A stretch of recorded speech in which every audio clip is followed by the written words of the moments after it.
वह सभी प्रकार के जो भी इच्छा होती सब प्राप्त करता है, सारा कर्म बंधन समाप्त हो जाता है, अवंत में परम गति को प्राप्त करता है। बोले वृंदावन बिहारी लाल की। इस प्रकार सुदामा चरित्र को कहा गया। भगवान कृष्ण बलराम से गोपियों की भेंट हुई। भगवान कृष्ण एक बार कुरुक्षेत्र में जग कर रहे थे।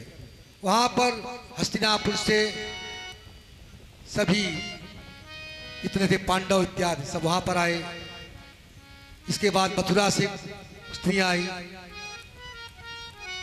वृंदावन से आए सब, और इधर से भगवान कृष्ण अपनी पटरानियों के साथ गए थे। राधा रानी भी आई। सभी लोग इकट्ठा हुए।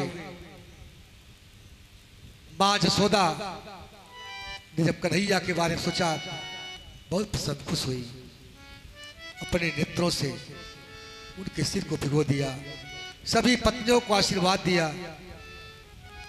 इधर द्रौपदी और कृष्ण की पत्नियों से वार्तालाप हुआ। कृष्ण की पत्नियों ने पूछा द्रौपदी से, अरे द्रौपदी, हमारे पति है एक और हम हैं एक 16,108, तुम्हारे पति 5 हैं, तुम अकेली हो। लेकिन जिस तरह तुम अपने पति को संतुष्ट करती हो अकेली होकर के, हम 16,108 होकर के नहीं कर पाते। इसके बाद सभी के विवाह के लिए विवाह का वर्णन हुआ, कैसे कैसे विवाह हुआ उसके बारे में बताई। भगवान कृष्ण की पत्नियों ने कहा कि सुना हो कि राधा रानी भी आई है, हम उससे मिलना चाहते हैं। कहा ठीक है, मिलने के लिए जाओ, लेकिन खाली हाथ मत जाओ, कुछ लेके जाओ। तो सोने के लोटे में दूध भरा, गाय के दूध को भरा और लेके चली। 7 ड्योढ़ी पार करते हुए हर ड्योढ़ी पर कुछ गोपियां मिलती गई और राधा रानी के पास पहुंची। अनेक प्रकार का कुशल क्षेम हुआ। इसके बाद रुक्मणी ने कहा कि प्रभु ने आपके लिए, नहीं, हे राधा रानी, हम लोग आपके लिए दूध लेकर आई हैं, उसको ले लीजिए। राधा रानी की आंख जो थे सजल हो गए। राधा रानी ने कहा कि जब से मेरा कन्हैया ब्रज से दूर हो गया, तब से हम लोग तो दूध को हाथ भी नहीं लगाई। रुक्मणी ने कहा ये स्वयं मेरे प्रभु ने भेजा है। इस बात को सुनकर के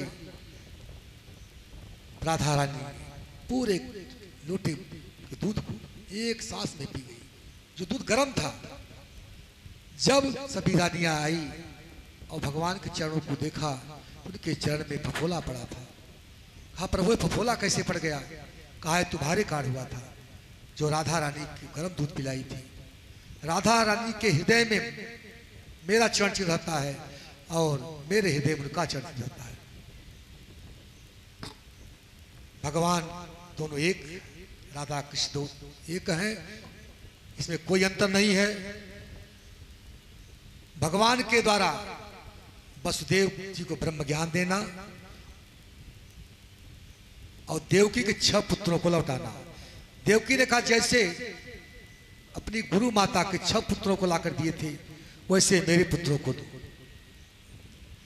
कृष्ण बलराम गए सुतल लोग, राजा बलि के यहाँ, वहां पर आकर कहा कि अपने कर्म बंधन से ये लोग यहाँ पर आए हैं, उनको ला करके द्रौपदी को दिए।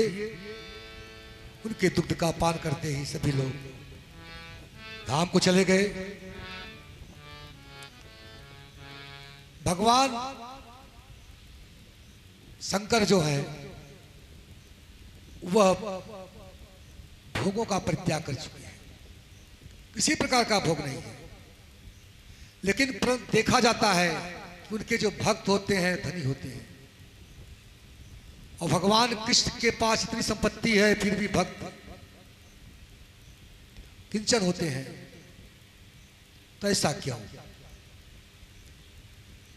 भगवान की बात को सुनकर के सुखदेव जी कहते हैं राजन, ऐसा बिल्कुल नहीं है। नारायण और शंकर में कोई अंतर नहीं है, दोनों एक ही है। जब रामेश्वर की स्थापना हो रही थी तो उस समय भगवान जब शिवलिंग को बनाए, उनका नाम रखे रामस्य ईश्वर रामेश्वर। राम के जो ईश्वर है वही रामेश्वर है। भगवान से प्रकट हुए, कहा राम ईश्वरो यस्य स रामेश्वर। राम जिनके ईश्वर हैं वह रामेश्वर है। ब्रह्मा जी ने कहा जो राम है वो ईश्वर है, जो ईश्वर है वो राम है, इनमें कोई अंतर नहीं है। भगवान विष्णु में और शंकर में कोई भेद नहीं समझना चाहिए। शंकर प्रिय मम दोही, शिव द्रोही मम दास, ते नर करई कलप भरी घोर नरक महवास। इसमें उनमें कोई अंतर नहीं है। सुखदेव जी कहते हैं मैं इसके लिए एक इतिहास बताता हूं। अत्रिचोदाहरंतीम इतिहासम पुरातनम वृकासुराय गिरीशो वरम दत्वा संकटम।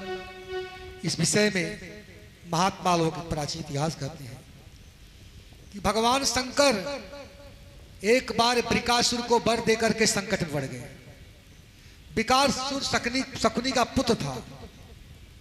एक बार नारद जी आ रहे थे, उनसे पूछा कि सबसे पहले प्रसन्न होने वाले देवता कौन है? कहा ब्रह्मा शंकर। तो गया केदार क्षेत्र में अपने सिर को काट काट करके अग्नि में डालने लगा, लेकिन भगवान प्रकट नहीं हुए। एक दिन जल में स्नान किए और भीगे बाल के साथ अपने सिर को जैसे कुल्हाड़ी से काटने के तैयार हुआ। भगवान शिव ने उस कुंड से प्रकट होकर के हाथ पकड़ लिए, बेटा क्या कर रहे हो, वर मांगो। तो कहा मैं जिसके सर पर हाथ रख दूं जल के भस्म हो जाए। कहा ये बस तो ऐसा होगा। अब देखा कि पार्वती इतनी सुंदर है, मन में कामना उत्पन्न